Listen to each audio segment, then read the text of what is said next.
Velman's reflexive model. Velman proposes what he calls the reflexive model to resolve these anomalies and confusions.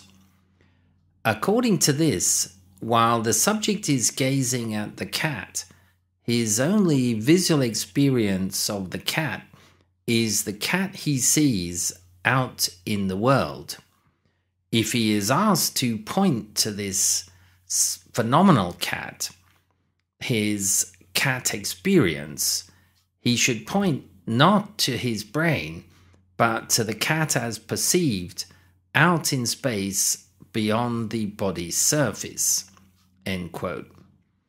There isn't a phenomenal cat in the mind in addition to the cat one sees out in the world. Applying Occam's razor, the reflexive model gets rid of them. End quote. Velman concludes that each private observation or experience is necessarily subjective in that it is always the observation or experience of a given observer, viewed and described from his or her individual perspective. However, once that experience is shared with another observer, it can become intersubjective.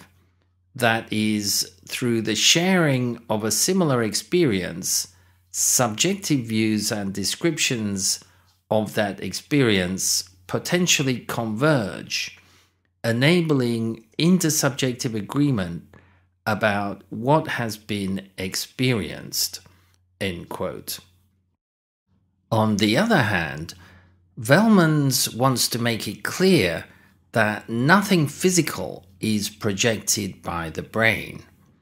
There are, for example, no light rays projected through the eyes to illuminate the world, contrary to the beliefs of ancient Greek thinkers.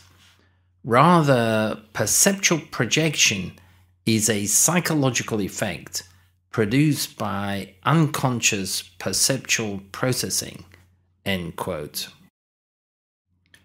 Finally, Velman makes the interesting suggestion that the object seen out there might be a kind of neural projection hologram.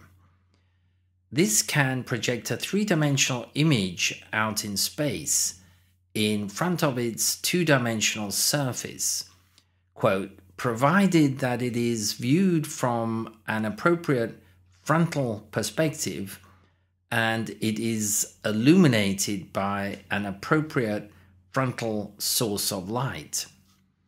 If it is viewed from any other perspective, from the side or from behind, the only information one can detect about the object is in the complex interference patterns encoded on the holographic plate. End quote.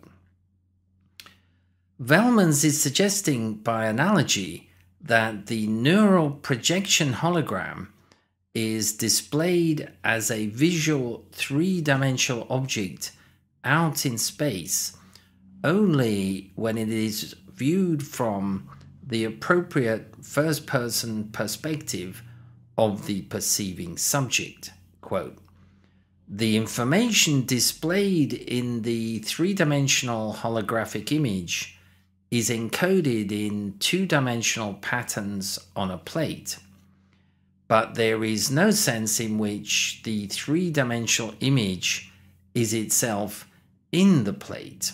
End quote. Likewise, there is no sense in which an observed phenomenal cat is in the head or brain of the observer.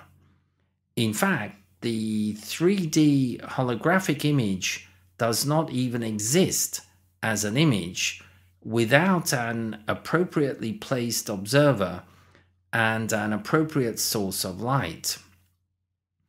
Likewise, the existence of the phenomenal cat requires a conscious subject to perceive it.